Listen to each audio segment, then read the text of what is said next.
Alors, on peut dire que c'est une décision inédite dans l'histoire, dans la mesure où un ancien chef d'État sous la Ve République n'a jamais euh, été candidat à une élection législative. Donc, c'est une première.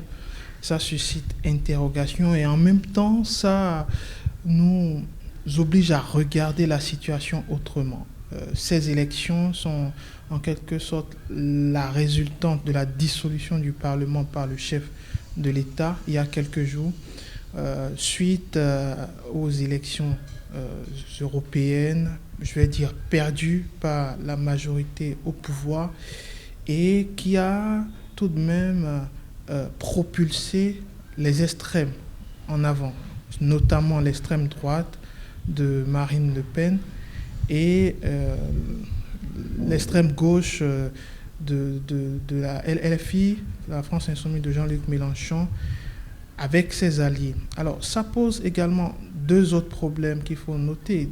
Le premier problème, c'est que François Hollande, avec sa figure d'ancien président de la République, est bien entendu contre la montée de l'extrême droite, au même titre que beaucoup de Français, au même titre que plusieurs politiques français.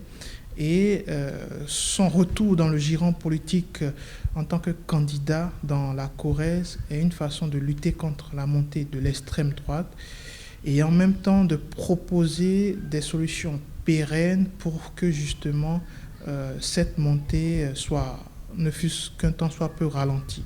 La deuxième chose, c'est que François Hollande, pour moi, et ça reste subjectif, fait un choix incompréhensible de se joindre à la majorité de la gauche qui est dominée, il faut le rappeler, par l'extrême gauche.